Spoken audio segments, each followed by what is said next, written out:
Assalamu ala sayyidina Muhammadin wa ala alihi wa sahbihi ajma'in. Allahumma inna nastahdika li arsyadi amrina wa zidna ilman yanfa'una. Qala al-imamul muallif rahimahullahu ta'ala wa ruwiya an Yahya bin Jabir at-Ta'i. Betul ini ya? Wa ruwiya an Yahya bin Jabirin at-Ta'i anna Rasulullah sallallahu alaihi wasallam qala. Diriwayatkan dari Yahya bin Jabir at-Ta'i oleh bahwa Rasulullah sallallahu alaihi wasallam yaitu bersabda, ma qadima rajulun syai'an ma qaddama rajulun syai'an baina yadayhi ahabba ilaihi wala huwa fihi a'zamu ajran min waladin qaddamahu baina yadayhi ibna isnatai asyarata sanatan. Tidaklah mendahulukan oleh seseorang akan sesuatu baina yadaihi yang ada di hadapannya, ahabba ilaihi yang lebih disukai kepadanya, wala huwa fihi dan tidaklah dia berada padanya, a'zama ajran ya, akan yang lebih besar daripada ganjaran pahala, min waladin ketimbang daripada anak, qaddamahu baina yadaihi yang ia dahulukannya di hadapannya, ibna isnatai asyrata sanatan yakni anak laki-laki umur 12 tahun.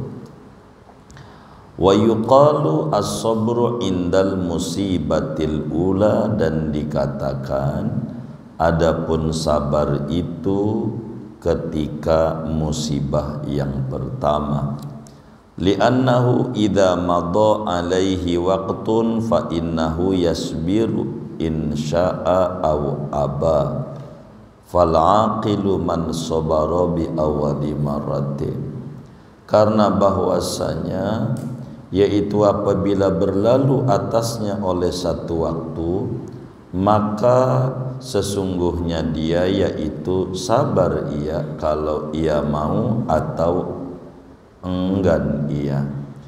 Fal aqilu, maka adapun orang yang berakal cerdas, man sabara bi awwali marratin, yaitu orang yang sabar ia pada awal kali. Wa ruwiya an Ibnul Mubarak rahimahullahu ta'ala annahu mata lahu ibnun. Diriwayatkan dari Imam Ibnul Mubarak rahimahullah bahwasanya yaitu mati bagi Ibnul Mubarak oleh anak laki-lakinya. Famarra bihi majusiyun yu'azzihi, maka berlalu lewat bertemu Ibnul Mubarak oleh orang Majusi yang bertakziah oleh Majusi akan Ibnul Mubarak. Faqala lahu, maka berkata Majusi kepada Ibnul Mubarak, yambaghi lil aqili an yaf'alal yawma ma yaf'aluhul jahilu ba'da khamsati ayyam. Seyogianya bagi orang yang berakal cerdas oleh bahwa memperbuat ia pada hari ini akan apa-apa yang memperbuat akan dia oleh orang bodoh sesudah 5 hari. Faqala Ibnul Mubarak, maka berkata oleh Imam Ibnul Mubarak, uktubu hadza minhu, catat oleh kalian akan ini omongan dari Majusi. Wa ruwiya anin Nabi sallallahu alaihi wasallam annahu qala, diriwayatkan daripada baginda Nabi sallallahu alaihi wasallam bahwa Nabi yaitu bersabda oleh Nabi, man azza musaban kana lahu mislu ajrihi, barang siapa takziah ia akan orang terkena musibah, maka ada baginya yaitu seperti ganjarannya orang yang terkena musibah. Wa ruwiya anhu sallallahu alaihi wasallam annahu qala, dan diriwayatkan daripada Nabi sallallahu alaihi wasallam bahwasanya Nabi yaitu bersabda, as-sabru salasatun, adapun sabar yaitu ada 3. Sabrun ala ta'ati, pertama sabar atas ketaatan, wa sabrun alal musibati, kedua sabar atas musibah, wa sabrun anil maksiati, ketiganya sabar daripada menjauhi maksiat. Faman sabara alal musibati hatta yaruddaha bihusni azaiha kataballahu lahu salasami'ati darajatin, barang siapa sabar ia atas musibah sehingga menolak ia akan musibah dengan bagus hiburannya, niscaya menuliskan oleh Allah baginya akan 300 derajat. Wa man sabara ala ta'ati, barang siapa sabar ia atas ketaatan, kataballahu lahu sittami'ati darajatin, maka menuliskan oleh Allah baginya akan 600 derajat. Wa man sabara anil maksiati, barang siapa sabar ia daripada menjauhi maksiat, kataballahu lahu tis'ami'ati darajatin, niscaya menuliskan oleh Allah bagi dia akan 900 derajat, ma baina darajataini kama baina tukhumil ardi ila muntahal arsy marrataini, yang adapun jarak antara 2 derajat itu seperti barang yang antara dasar bumi sampai puncak aras marrataini, padahal 2 kali lipatnya. Wallahu a'lam bishawab. Segini kita bedah. Bapak Ibu, saudara-saudara sekalian yang mulia, kajian kita malam hari ini masih berbicara pentingnya sabar dalam hidup dan kehidupan seorang muslim, khususnya dalam menghadapi musibah. Hadis kita yang pertama diriwayatkan dari seorang tabi'in besar, namanya Yahya bin Jabir. Beliau ngaji kepada Imam Ali bin Abi Thalib radhiyallahu ta'ala an. Namanya disebut hadis mursal, hadis yang sahabatnya enggak disebut langsung, dia bilang dari Nabi, padahal dia enggak ketemu sama Nabi, enggak ketemu. Begitu, sahabatnya enggak ada, namanya disebut hadis mursal. Kata Sayyidina Yahya At-Ta'i, Rasulullah sallallahu alaihi wasallam bersabda, tidak ada kado. Kata Nabi, ma qaddama rajulun syai'an, tidak ada kado yang dipersembahkan oleh seseorang yang lebih dia sukai ama dia, lebih besar ganjarannya ketimbang anak wafat. Anak wafat, mana anak umurnya 12 tahun. Artinya kalau kita punya anak kemudian meninggal masih kecil, anak yang meninggal masih kecil, pastikan orang yang mati belum baligh. Jangankan anak muslim, anaknya orang kafir, kalau mati masih kecil pastikan dia masuk surga. Orang kalau mati masih kecil pasti surga, siapa aja kalau mati belum baligh. Tapi kalau udah baligh ini 50-50, mungkin surga mungkin neraka begitu. Tapi kalau masih kecil matinya udah bisa dipastikan masuk surga. Nih mati, nih yang ngaji nih umurnya udah 15 tahun belum nih? Begitu. Belum, masih kecil, surga. Kalau mati surga begitu. Tapi kalau udah 15 ke atas runyam, bisa surga bisa neraka. Nih pasti surga enggak yang ngaji nih? Belum tentu, belum tentu. Bisa surga bisa neraka. Kalau ditanya pengennya surga, iya pengennya begitu. Nah, Sayyidina Yahya bin Jabir At-Ta'i, Ta'i itu nama daerah di Baghdad.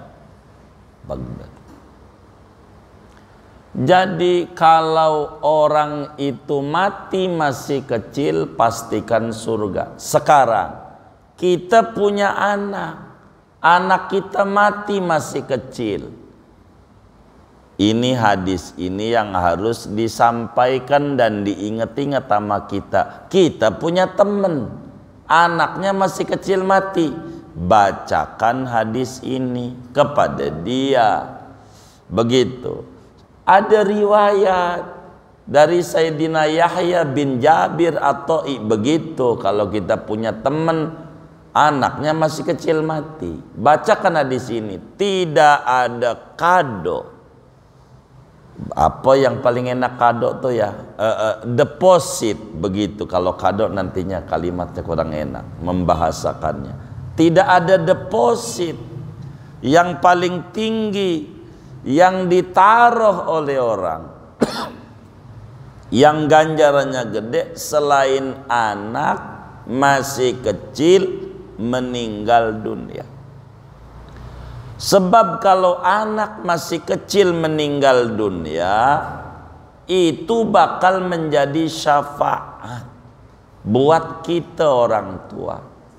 Berbahagialah orang yang anaknya masih kecil wafat, yang sabar. Sebab ini kado terindah yang diberikan anak sama orang tua. Jadi kita bakal belain kita waktu saat ada baris berdiri di padang mahsyar 3000 tahun.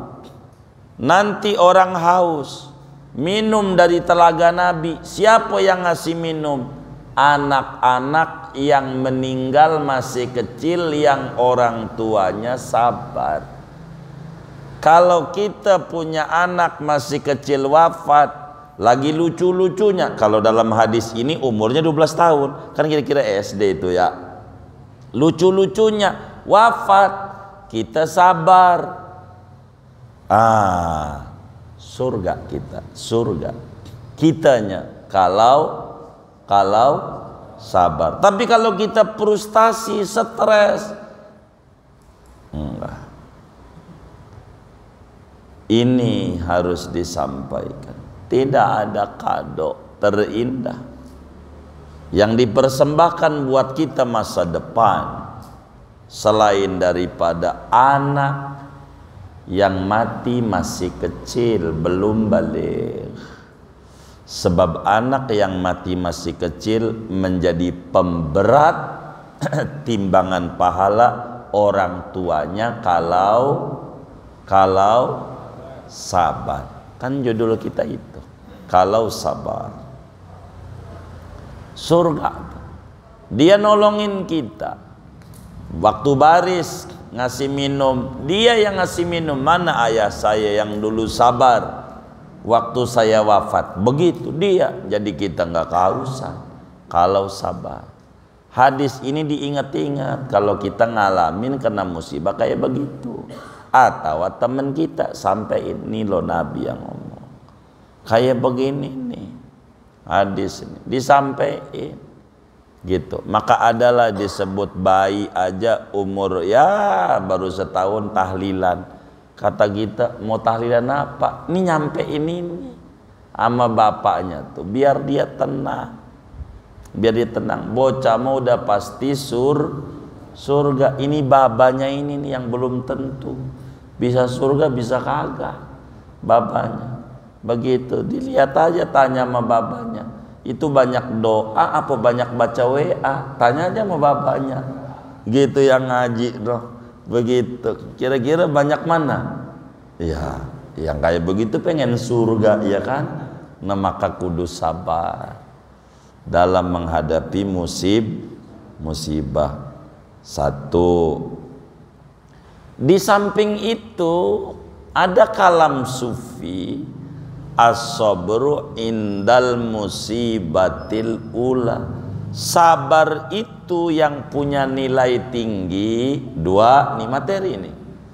Sabar itu yang punya nilai tinggi ketika pertama kali mendapat cobaan. Itu baru ada ganjaran.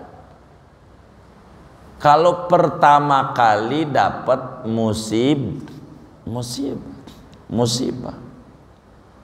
Kalau udah lama itu sih nggak usah diomongin. Kalau udah lama mau bisa sabar.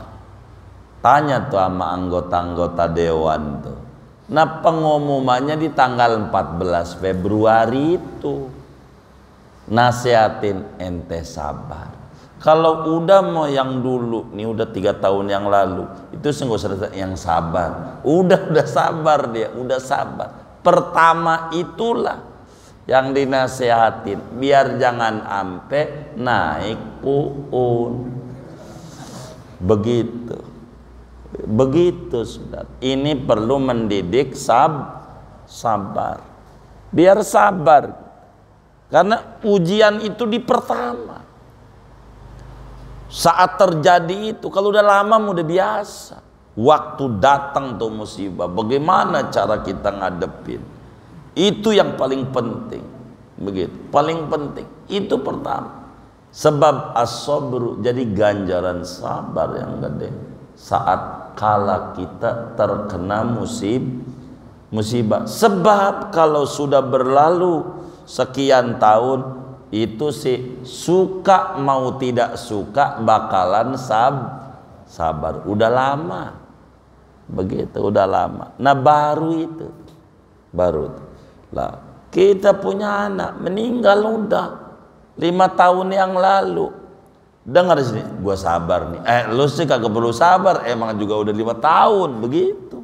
Ini baru kali pertama, itulah yang disebut ganjaran besar. 3, Ibnul Mubarak. Ibnul Mubarak ini sufi besar. Tuh, ini kalamnya menghiasi dunia sufi. Ibnul Mubarak, gara-gara bapaknya si Mubarak ini orang hebat. Mubarak namanya bapak. Mubarak ini orangnya hitam, legam, pendek lagi, lengkap sudah. Begitu, hitam, legam, pendek. Mubarak ini nyeritain Ibnul Mubarak, dari Mubarak dulu. Jadi tinggal di Marwah. Mubarak tuh. Sebelum ngomong Ibnul Mubarak, Ibnul Mubarak tuh nama aslinya Abdullah bin Mubarak. Mubaraknya adalah budak, jadi hitam gitu, kerja sama raja di Marwah, yaitu namanya Nuh bin Abi Maryam. Kata Mubarak bilang begini sama Nuh, Pak, saya ingin ikut kerja. Kata Nuh, penguasa Marwah, gubernur di Marwah, gubernur Marwah, begitu. Gitu. Maka gubernurnya adil, namanya Nuh bin Abi Maryam. Kata Mubarak, Pak, saya ingin ikut kerja. Kata Nuh, waduh, lowongannya udah penuh, udah terisi semua. Kalau maupun kerja di pribadi saya aja, karena di kantor udah terisi. Saya punya kebun anggur.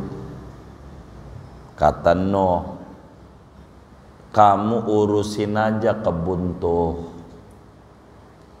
Begitu. Maka kalau mau nggak apa-apa.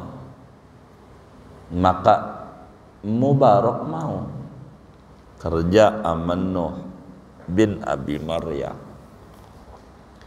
Setelah sekian bulan ngurusin kebun anggur punya Nuh, punya gubernur, maka Nuh ini mereksa kebunnya. Kata Nuh sama Mubarak, coba hasil kebunmu saya cicipin buahnya. Maka diambilin sama Mubarak. Ini Pak, kata Nuh, asem. Yang lain dong. Dipetik lagi. Kata Nuh, asem. Sampai beberapa tanaman dicobain nama Nuh, rasanya asam. Sampai Nuh marah sebagai pemilik kebun. Kata Nuh, Mubarak, ente sekian bulan di kebun ini ngapain aja? Kok enggak bisa bedain mana anggur yang manis, mana anggur yang asam? Kata Mubarak, ya saya mengikuti titah Tuhan. Saya disuruh ngebersihin ladang, ngebuang hama, ngasih pupuk, sesuai dengan tugas yang ada. Kata Nuh, kamu kagak cobain, kagak ada izin. Saya disuruh jaga kebun, bukan nyicipin buah. Jadi mana saya tahu mana anggur yang asam, mana anggur yang manis? Nuh kaget, ini orang amanah banget. Jaga di kebun ya, ke orang kita jamak lah, namanya juga karyawan nyobain. Dia kagak pakai jamak, nggak mau karena nggak ada perintahnya. Sampai tertarik ini pemilik kebun sama Mubarak. Kata Nuh, oh berarti ini karyawan amanah banget nih, karyawan nih. Begitu. Maka kemudian kata Nuh, saya mau tanya sama sampean Mubarak, boleh nggak? Ya kalau nanya boleh aja. Saya punya anak gadis cantik. Menurutmu harus dinikahi sama siapa? Lah kalau kita orangnya Mubarak, gua aja. Itu kalau kita begitu. Lah gubernur kaya, kebun banyak lebar. Begitu. Mubarak enggak. Kata Mubarak, terserah sampean Pak Nuh. mau mengikuti ala Yahudi, ala Nasrani, ala bangsa Arab sebelum Islam, atau mengikuti ala Rasulullah. Begitu. Lalu kemudian Nuh nanya, kalau Yahudi bagaimana? Kalau Yahudi yang penting kaya, hartanya banyak, ente cari aja mantu yang kaya raya, yang duitnya banyak. Yahudi begitu. Mau turunan siapa kek, mau agamanya apa kek, yang penting duitnya banyak. Kalau Nasrani mengedepankan tampang, yang penting ganteng. Biar kata miskin nggak apa-apa, yang penting ganteng. Begitu. Nanti miskin gampang kata Nasrani, besok lusa bisa kaya. Cuman kalau jelek susah didandaninnya. Kalau jelek susah mau dandanin bagaimana juga ya susah. Maka Nasrani mengedepankan ketampanan, kecantikan, jamaliyah, begitu kata Mubarak. Kalau bangsa Arab sebelum Islam itu darah biru, yang penting darahnya biru. Kalau darahnya merah nggak usah, biar kaya. Darah biru itu apa ya? Ningrat. Yang penting ningrat.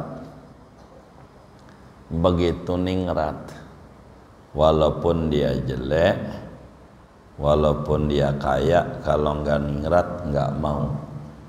Itu bangsa Arab sebelum Islam. Kalau ala Rasulullah, yang penting agamanya bagus. Dia miskin besok bisa kaya. Kalau agamanya bagus, dia kaya, dia bisa bersyukur. Miskin dia sabar. Begitu. Kalau dia akhlak bagus, akhlak itu menempatinya angka 1. Itu akhlak. Begitu. Begitu. Jadi kalau orang akhlaknya bagus, itu menempati angka 1. Kalau orang kaya, nilainya kalau kaya 10. Kalau kaya nilainya 10. Kalau dia kaya dan ganteng, nilainya tambah 0 lagi 1. 100. Kaya ganteng 100.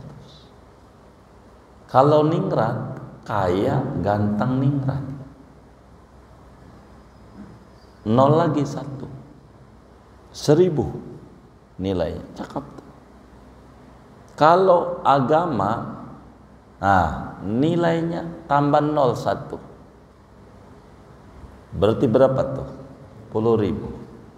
Kalau akhlaknya nggak ada, 1-nya hilang. 0 semua, mau berapa juga kagak ada. Inilah ala Rasul. Kata Nuh, saya tertarik sama ente aja jadi mantu saya. Ya nggak begitu. Rasulullah nggak begitu ajarannya. Musyawarah dulu sama istri, sama anaknya, nggak boleh main kawin-kawinin. Begitu. Akhirnya, udah kamu ikut saya. Begitu. Ikut saya. Begitu. Ikut. Begitu. Maka kemudian itu Nuh ngomong sama bininya. Ada orang tukang kebun cakep, akhlaknya. Kalau orang sih masya Allah, sama pantat wajan masih putihan pantat wajan, sama pantat wajan. Berarti pantat wajan aja kan hitam ya kan, di bawah kompor. Diobrolin kata bininya, Ya suami saya akan cari mantu pasti yang terbaik. Begitu, terserah abang lah. Coba aja tanya sama anaknya. Kata anaknya jawab begini. Ya al-amru ilaikuma. Ya abatah. Ya terserah ayah sama bunda dah. Tidak mungkin ayah bunda ngambilin mantu yang bakal menyengsarakan. Pasti yang memuliakan. Saya ikut. Akhirnya dikawinin. Orang yang akhlaknya baik, Mubarak, dengan anaknya Nuh. Setahun kemudian punya anak laki-laki, namanya Abdullah. Maka Abdullah ini lahir dari bapak yang agamanya bagus, ibu agamanya bagus. Maka menjadi sufi terkemuka, dikenal dengan sebutan Ibnul Mubarak. 190-an Hijriah ini zamannya. Nah ini diantara kalam beliau nih, Abdullah bin Mubarak. Ini masih banyak kalau mau diceritain Abdullah bin Mubarak. Jadi Abdullah bin Mubarak punya anak laki-laki, mati masih kecil. Abdullah bin Mubarak. Bukan Mubaraknya, karena Mubarak ini sufi, orang soleh, punya anak juga Abdullah, sufi besar, Abdullah bin Mubarak. Abdullah bin Mubaraknya punya anak laki-laki. Waktu Ibnul Mubarak punya anak, meninggal dunia masih kecil, ditengok oleh tetangganya Majusi non muslim, penyembah api.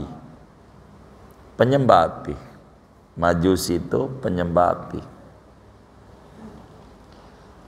Maka si Majusi ngomong begini sama Ibnul Mubarak, nih non muslim. Ini hebatnya Islam. Kata si Majusi waktu nengok Ibnul Mubarak, takziah dah bahasa kita, takziah melayat.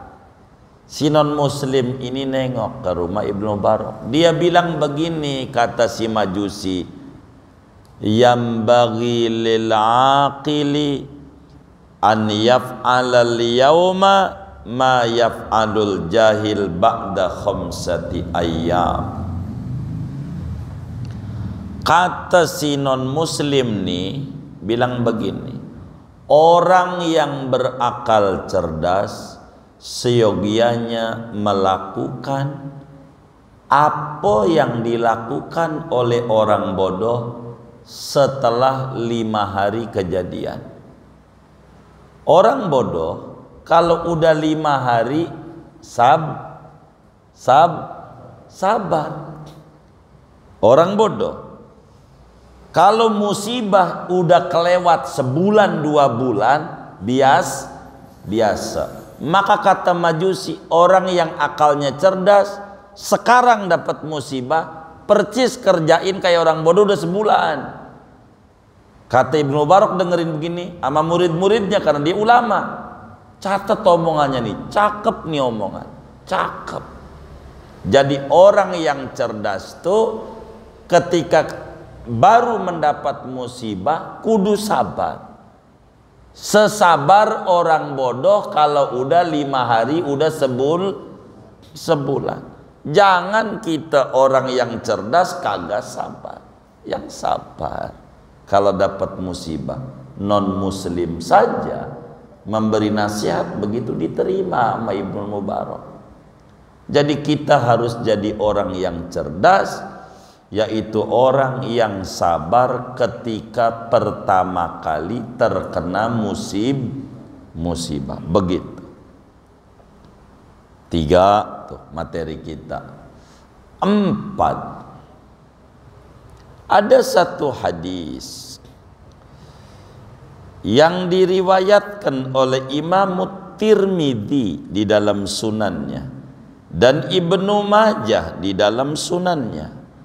Kata Nabi kita Muhammad sallallahu alaihi wasallam, man azza musaban falahu mislu kana lahu mislu ajrihi. Nabi menjelaskan ganjaran melayat, ganjaran takziah. Apa kata Nabi ganjaran takziah? Siapa orang yang takziah kepada orang yang dapat musibah. Ada orang kena musibah, apa ke musibahnya? Sendal hilang ke, anak wafat, cerai, apa aja musibah. Kita nengok, menghibur. Ganjaran menghibur ini sama percis ganjarannya yang didapat oleh sahibul musibah. Orang yang kena musibah itu dikasih ganjaran 300 derajat. 300 derajat. Kita yang takziah dikasih segitu, sebanyak yang kita takziahi. Kalau yang kita takziahi ganjarannya gede, sabarnya tinggi, maka yang nengok juga ganjarannya tinggi. Kalau yang kita takziahi ganjaran didapatnya dikit, sebanyak itu kita dapat. Maka jangan sungkan-sungkan untuk kita takziah, menghibur. Jangan datang doang. Kalau ada teman kita dapat musibah tuh datang, naruh duit aja tuh 10.000 di panci yang dikasih bendera kuning, taruh. Bukan, kita datang, bang, sampein hadis-hadis yang kita pelajari malam Senin tuh. Bang, yang saya dengar begini, kata Nabi yang sabar ganjarannya gede. Nih banyak nih udah kelewat. Nabi aja sama kena musibah begitu. Jadi kita juga begitu. Nah, kita ngomong begitunya tuh namanya menghibur. Walaupun hiburannya canda. Temen kita bininya mati, kita hibur, usap pundaknya, bang. Yang saya dengar dari pengajian, yang namanya di balik musibah tuh ada nikmat. Kayaknya nikmatnya si Ma'ruf ini, bang. Ente kan udah dilirik tuh janda sebelah tuh. Nah, ini nikmatnya dia ada yang sabar. Lo mau begitu. Jadi dia yang tadinya mau nangis juga nyengir. Emang dasar lo mau geblek. Begitu kata dia. Tapi dia bisa nyengir. Emang yang kita nyari biar dia nyengir, jangan dia terpuruk. Jangan begitu. Itu namanya takziah. Sama kita nengok orang sakit. Saya ajarin nama kawan-kawan ini, adab Islam tertinggi. Kalau nengok orang sakit, jangan cerita penyakit, jangan. Itu kagak bener tuh. Nggak ada ganjaran saudara nengoknya. Jangan cerita orang sakit. Kalau nengok orang, tapi ceritakan orang-orang sembuh. Ceritakan. Dongengin. Itu akhlak. Begitu. Jangan kita nih orang sakit. Iya, si Anu juga tetangga gua tuh lagi sakit. Mana parah lagi. Itu yang sakit jadi don. Begitu. Jangan. Begitu. Mana ada yang atunya lagi. Iya, tetangga gua juga di Jawa begitu.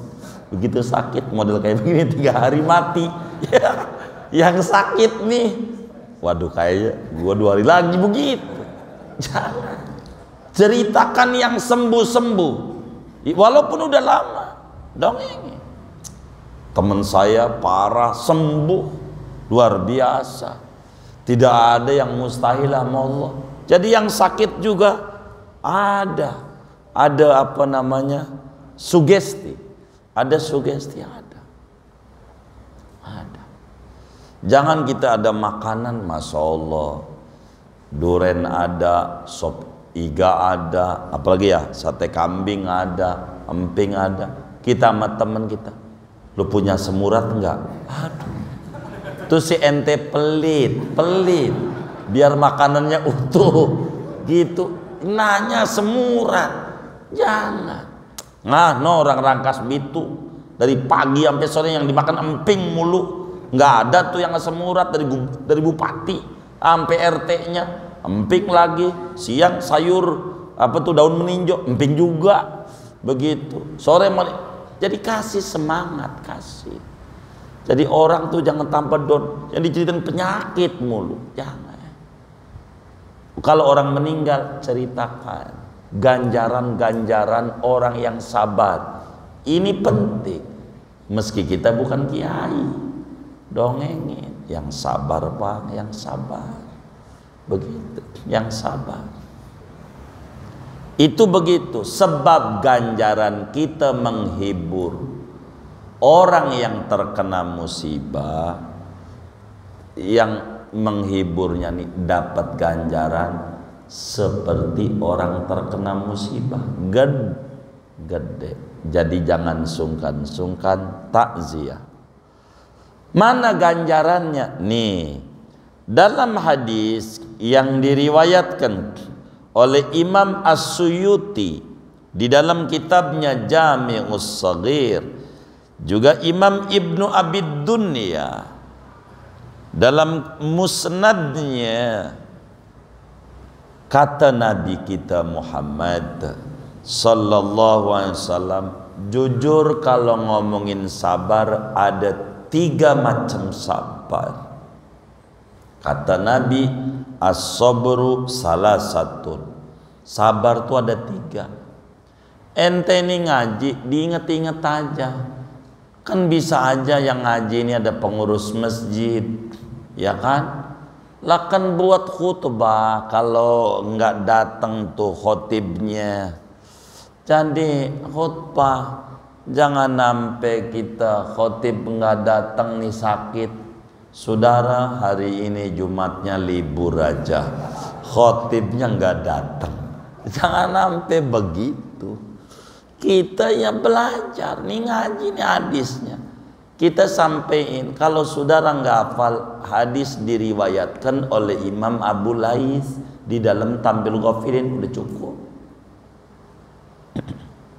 Orang kitab hadis begitu, Tambil Ghafirin begitu.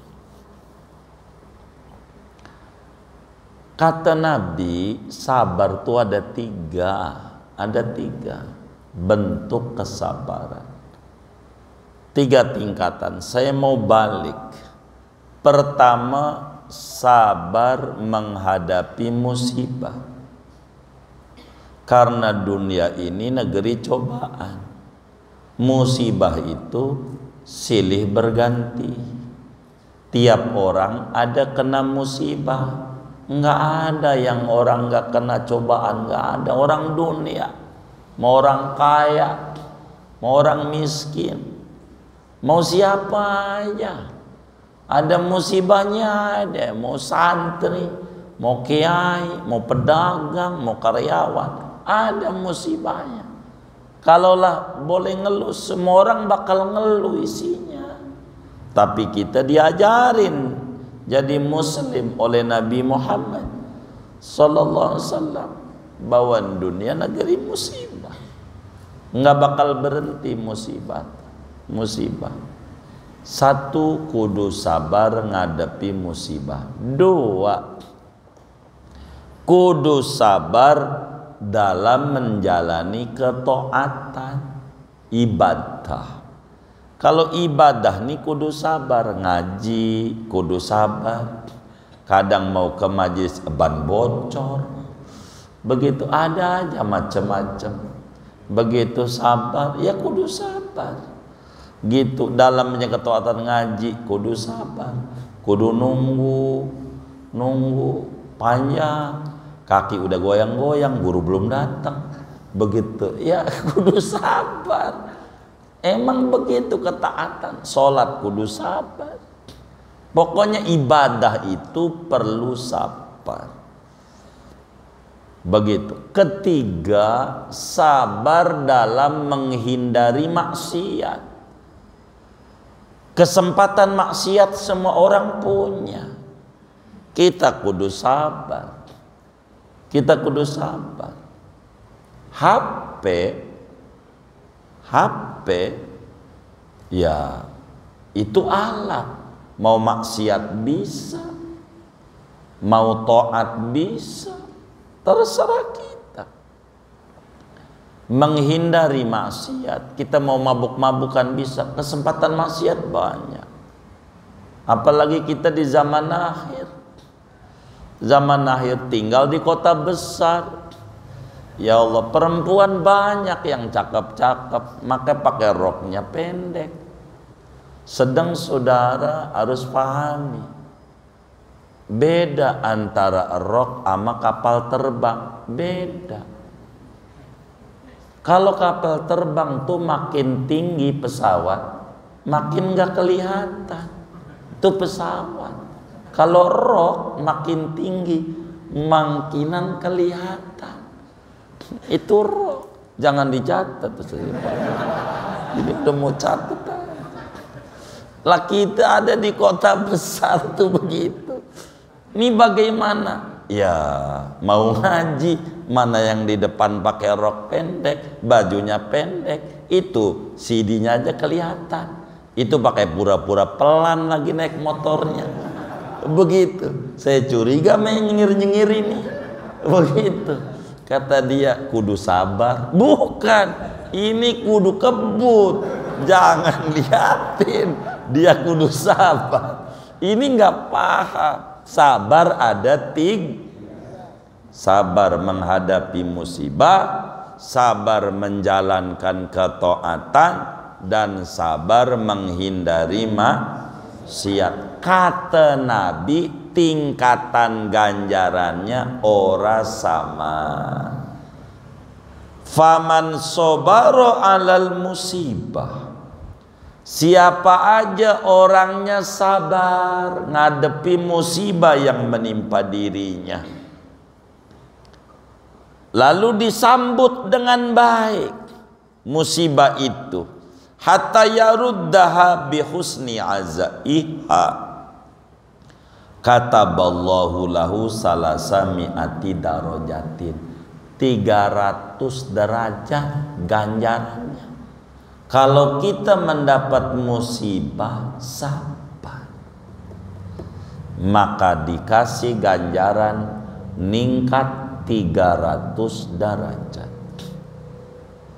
Sabar menghadapi musibah. Namun waman sobaro ala ta'ah, siapa aja orangnya sabar dalam menghadapi ketaatan.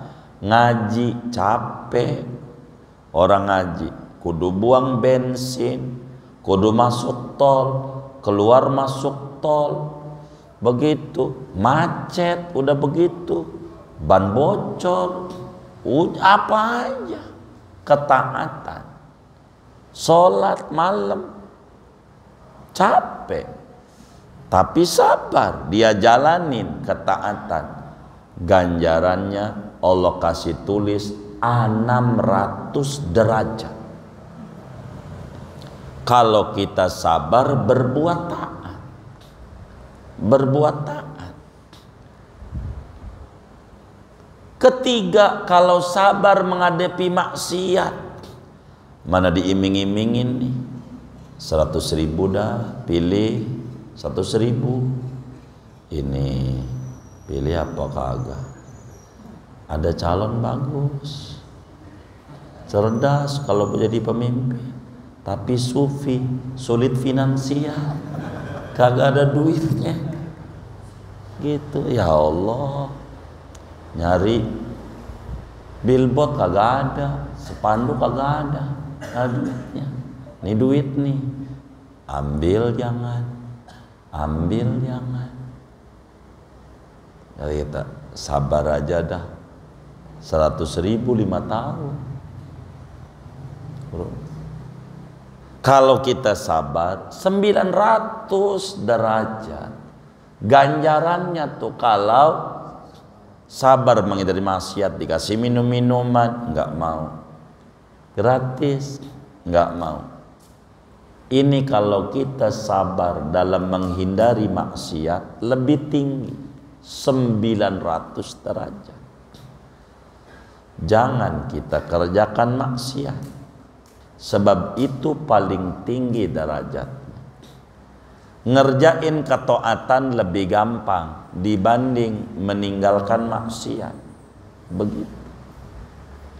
Ngerjain ketaatan semua orang hampir bisa, tapi menghindari maksiat tidak semua orang bisa.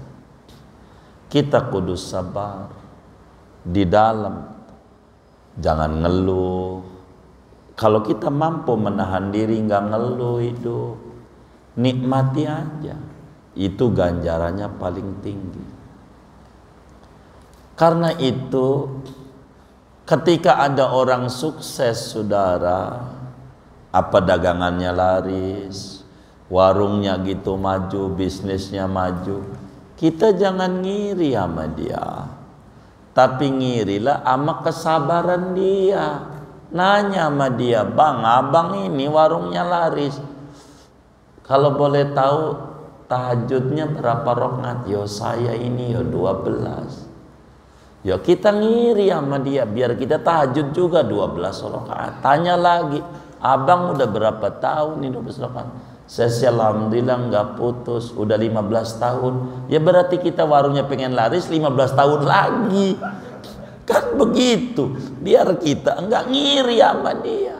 Capek kita kalau ngiri sama dia, ngapa dia warungnya laris? Begitu. Jadi kata ulama, jangan ngiri sama orang warung laris, ngiri sama sabar dia dalam ibadahnya kali, atau sabar dia menjauhi maksiatnya. Ini yang paling penting, karena sabar ada 3 tingkatan, dan sabar menjauhi maksiat paling tinggi, bahkan derajatnya antara bumi dan langit. Disebut di sini antara satu derajat dan derajat berikutnya, antara dasar bumi dan puncak aras, 2 kali lipatnya. Jadi yang sabar dalam menghindari maksiat, kita jangan maksiat sebisa kita, hindari maksiat, sebab itu paling cepat meninggikan derajat. Segini aja dengan ngaji kita. Ada yang ditanya mungkin? Baik, silakan. Mengenai anak yang meninggal ya, itu kalau kondisinya meninggal dalam janin, apakah ya ketika meninggal di dalam janin perut ibu itu apakah masuk ke dalam kondisinya atau tidak? Terus kedua, ada budaya kita juga ketika bayi yang sudah 4 bulan meninggalnya itu belum dinamakan dan dikirim Fatihah. Mungkin ada penjelasan.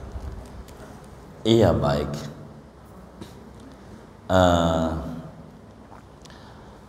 Kalau meninggal 4 bulan itu sama, orang 12 tahun aja bernilai besar, apalagi di bawah 12 tahun, artinya belum balik, apalagi 4 bulan, artinya masih bayi. Dia sabar, sama ganjarannya seperti tadi, sampai ganjarannya seperti tadi. Kemudian bagaimana kalau meninggal 4 bulan, dikasih nama atau tidak? Ya, ajaran agama bukan adat, tapi disuruh oleh agama. Kalau orang meninggal udah 4 bulan itu udah nafkhur ruh namanya, udah ditiupkan rohnya, udah ditiupkan rohnya. Karena udah ditiup roh, ini nanti di akhirat jadi orang yang meninggal 4 bulan ini. Maka sunat diajarin oleh agama, 1 diakekahin, yang meninggal 4 bulan nih, bikinin akekah. Kalau kita ada rezeki tentu begitu. Kedua, sunat kasih Namanya apa ini namanya? Nama yang kalau belum ketahuan jenis kelaminnya, nama yang buat laki masuk, buat perempuan masuk. Mana yang dipakai nama laki masuk, perempuan masuk? Nurul Arifin. Arifin, orang laki ada, Nurul Arifin, perempuan ada. Itu caleg Golkar, Nurul Arifin. Ayo, benar nggak? Iya, saya baca tuh ada tulisan tuh di jalanan, Nurul Arifin perempuan. Nah, itu kasih begitu. Mana lagi? Tolha. Tolha, ada Menteri Agama Tolha Hasan, laki. Ada tetangga kita juga Tolha, pedagang nasi uduk gitu, Potolha. Tuh, nama yang laki masuk, perempuan masuk. Begitu, kasih nama. Mana apa lagi? Maisaro. Maisaro nama laki, nama perempuan. Kalau di Betawi sih Maisaro perempuan, jarang laki. Itu sahabat Nabi, pembantunya Siti Khadijah yang nemenin Nabi dagang. Maisaro itu bukan perempuan, laki. Jadi kata perempuan, laki. Jadi nama yang masuk. Kasih nama, kasih akikah. Karena itu bakal dikembalikan jadi orang, dan itu nyelamatin. Yang kayak tadi hadisnya, nyelamatin sunat. Tapi ingat sunat saja. Begitu, karena dia kasih nama. Jangan namanya Fulan. Fulan itu artinya bahasa Betawinya anu. Biar kita ngerti. Fulan itu artinya anu. Saudara, kan saudara suka sodako. Saya tahu kawan-kawan majlis itu gemar bersedekah. Kan suka ngehadiahin kakek buyutnya. Buyutnya namanya siapa? Baba kita namanya Muhammad. Kakek kita umpamanya namanya siapa? Kakek kita umpamanya namanya Ahmad, ya kan, kakeknya. Terus habis kakek apa tuh ya? Buyut. Buyutnya namanya apa? Orang dulu namanya Kebon, ya kan, lahir di kebon kali ya. Kebon ini kita kagak tahu nih binnya. Jangan kita tulis di amplop tuh kalau ngasih ke masjid gitu tuh, Kebon bin Fulan. Jangan, atau tahlilan. Jangan gitu orang majelis. Jangan anu bin Fulan, anu bin Fulan, anu bin Fulan. Apatah lagi kita adalah yang mimpin tahlil. Jangan menurut juga walaupun nulis Fulan. Kita baca juga bin Fulan, jangan mau. Fulan itu artinya bahasa Indonesianya titik-titik. Fulan itu artinya titik-titik, jangan sampai ini ada hadiah Fatihah untuk almarhum Kebon bin titik-titik. Malaikatnya puyeng. Dia nggak kerja keduk capil, titik-titik suruh ngisi. Jadi kalau Fulan ente ganti ama Adam gitu, Adam. Bin Adam, mimpin tahlil kayak ada Fulan, jangan mau bin Adam, binti Adam, Fulan, Adam aja, Nabi Adam, anak cucunya Adam ini gitu, biar jangan titik-titik, bingung malaikatnya gitu. Jangan bin Fulan, bin Fulan, bin Fulan, Fulan mulu, malaikat bingung, suruh ngisi, ini puyeng. Jadi tulis Adam. Begitu, maka anak kita yang nggak ada namanya nih kasih nama. Begitu, namanya mana yang dirasa cocok. Kayak kita pengennya Lakidah, ya udah kasih aja nama laki, nggak apa-apa. Kalau janin belum jelas, begitu. Perempuan sunat diakekahin, sebab ini bakal jadi orang. Namun kalau di bawah 4 bulan, baru 2 bulan keguguran, segumpal darah gitu, ini enggak, belum jadi orang. Hadisnya ada di dalam Bukhari Muslim dari Ibnu Mas'ud. Kata Ibnu Mas'ud, Rasulullah bersabda, inna ahadakum la yajma'u khalqahu fi batni ummihi 40 yawman nutfatan summa yakunu alaqatan misla dhalik summa yakunu mudghatan misla dhalik summa yunfakhu fihi summa yu'maru bihil malak summa yunfakhu fihi sur fa yu'maru bihil malak bikatbi arba'i kalimat bikatbi ajalihi wa rizkihi umrihi wa syaqin aw sa'idin. Begitu singkatnya. Kalau udah 4 bulan ke atas kasih nama, begitu ya, kasih nama. Kalau ada rezeki diakekahi. Kalau udah 4 bulan ke atas. Panjang, masih banyak dalilnya dalam kitab-kitab ulama dijelaskan. Tapi secara singkat kalau lebih demikian. Wallahu a'lam. Baik. Baik. Gimana? Anak yang ditanya apanya tuh? Oh baik.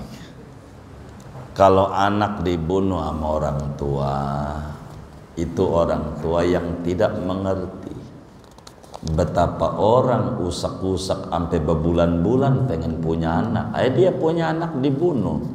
Ini dicurigai kesehatan jiwanya. Nah, dengan dia membunuh anaknya tentu dosa besar. Dosa besar sebagaimana dijelaskan oleh Ibnu Hajar Al-Haytami di dalam kitabnya Az-Zawajir an iqtirafil kabair, Adz-Dzahabi di dalam Al-Kabairnya, dan banyak ulama, Syekh Zainuddin Al-Malibari di dalam Irsyadul Ibad, dan masih banyak yang lainnya. Dosa besar. Mungkin yang ditanya oleh bapak kita ini, apakah bakal nyapaati itu anak? Ya tentu tidak. Begitu. Bagaimana dia? Dia nangis, ya nangis pura-pura, orang dia dibunuh sama dia. Itu mau pura-pura, namanya air mata ikan, air buaya. Air mata buaya itu kalau kayak begitu. Jadi enggak lah. Jadi hal yang kayak begitu enggak bakalan dia dapat syafaat daripada anaknya.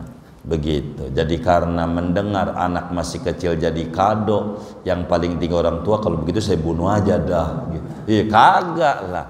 Maksudnya enggak begitu. Maksudnya adalah kalau kita sabar menghadapi musibah yang ada. Jadi kalau kita membunuh ya enggak bisa dapetin syafaat dari anaknya. Orang dia aja udah durhaka dulu.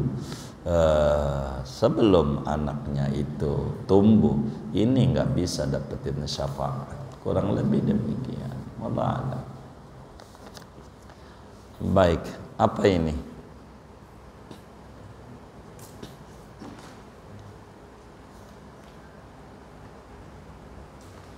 Oh baik. Sebelumnya kita baca Fatihah dulu. Ini ada infak teromol per 26 September 2023 255.000 rupiah. Mudah-mudahan infaknya ini semuanya diterima oleh Allah, diganti berlipat-lipat ganda, diberikan rezeki yang luas, yang halal, yang barakah. Allah kabul hajat dunia, hajat akhiratnya, dan disampaikan ganjaran pahalanya kepada almarhum almarhumah yang diniatkan kubur mereka menjadi raudhah min riyadil jannah. Amin. Al-Fatihah.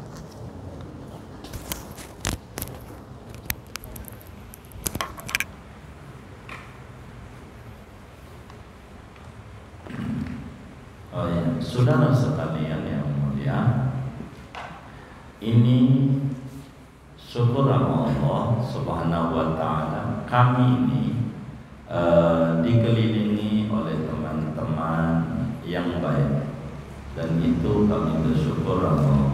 Teman-teman yang memiliki ide kreatif, termasuk yang di hadapan kita ini. Karena sholat itu disunatkan baca-baca surat. Kalau kita hafal Quran itu tentu bagus, rakaat 1 baca Al-Baqarah sampai kelar. Hafal Quran ya kan. Bagi kita yang gak hafal Quran, kita amalinlah ajaran-ajaran Nabi atau ajaran salafus saleh. Ini ada bacaan-bacaan sholat 5 waktu tuntunan dari Imam Haddad yang bergelar Ghausul Ibad. Imam Haddad ini bacaan seperti kita sekarang nih. Malam apa ini ya? Malam Senin subuh ini Isya ya. Isya Senin, suratnya rakaat 1 berarti Wattini ya. Begitu keduanya Inna Anzalnahu. Subuh berarti besok nih Senin ya kan. Itu ada tulisan tuh Senin. Itu subuh berarti bacaannya wasyamsi waduhaha, keduanya walaili idza yaghsha. Ini bacaan harian Imam Haddad yang ratibnya kita baca dan kita amalin. Itu begitu beliau amalin kehidupannya sampai beliau menjadi orang yang tinggi derajat. Gitu. Bagi kita yang masih di kelas kulkul, apa tuh kulkul ya? Kuliah kulhu, naikinlah bacaan surat tuh seperti ini begitu seperti apa yang diamalkan oleh Imam Haddad. Namun saudara, begitu lembaran ini kawan kita ini kami paham mencetak ini karena ada tulis-tulisan kenangan-kenangan maulid lah, sampai ada map tuh di bawah tanggal 7 Januari.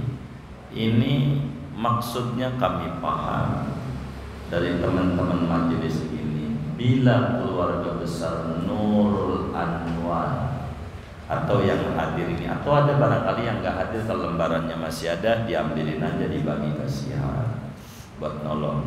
Ini kan bisa dilaminating di rumah ya kan, di frame dikasih frame. Jadi kalau dikasih bingkai kan nggak rusak. Kalau saudara barangkali ada punya keluasan rezeki, kami paham maksud lembaran ini terkait dengan acara tanggal 7 Januari di Serang dipusatkan. Majelis kita ngadain Maulid 7 Januari. Maksud lembaran ini, kalau memiliki rezeki luas pengen bantu apa 1.000 perak itu, atau kalau nggak kuat 500 perak, atau kalau kuat 10.000, 20.000 gitu, itu nanti minggu depan dikumpulin, dititipin sama pengurus majelis. Siapa ini kira-kira yang mau megang ini, nitipinnya? Sedirvan siapa? Beliau. Ya pokoknya siapa aja.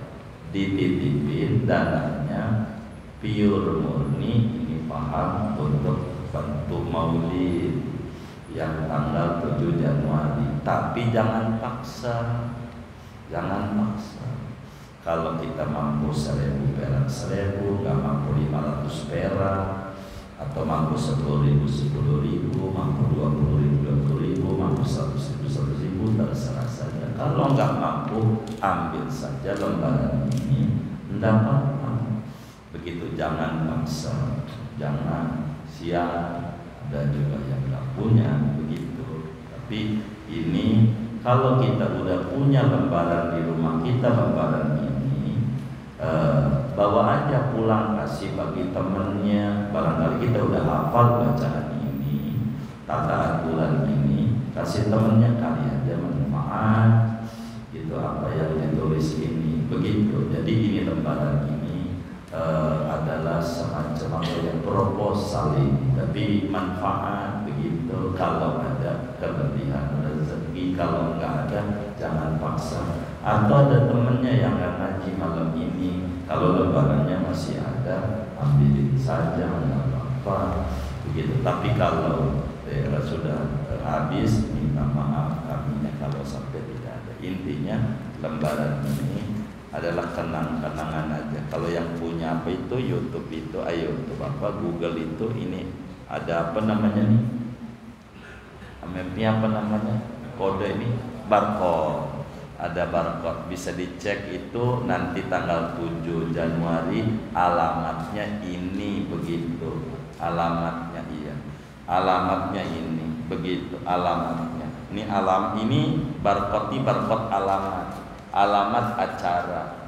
Jadi kalau saudara mau datang ini bentuknya undangan, sebetulnya ini kayaknya undangan. Jadi kalau mau datang waktunya luas 7 Januari, ini alamat acara. Barangkali pengen rombongan sendiri nggak ikut majelisnya, ini barcode acara. Jadi mudah-mudahan keluarga besar Nurul Anwar tidak merasa diberati oleh kawan-kawan kami dengan lembaran ini. Begitu, mudah-mudahan. Kalau punya teman yang biasa ngaji nggak ngaji, kalau masih ada boleh ambil, kalau nggak ada enggak. Ini aja terkait lembaran ini. Jadi minggu depan saja pertemuan mendatang. Begitu pertemuan mendatang, nanti dikumpulin, dititipin aja sama pengurus majelisnya dari edaran lembaran ini yang dibuat ide kreatif dari kawan-kawan majelis kami. Begitu, daripada saudara dikasih proposal habis itu dibuang, jadi mendingan ini kalau mampu 1.000 perak, 1.000, nggak mampu 500 perak, nggak apa-apa, punya nilai juga di mata agama. Kalau nggak ada, jangan paksa dalam kehidupan kita di majelis ini. Begitu, ini kenang-kenangan dari kawan-kawan kami ini, cabang gitu ya, punya ide-ide kreatif begitu untuk membantu. Kurang lebih terkait lembaran ini demikian, begitu kurang lebih demikian. Mudah-mudahan antum nggak merasa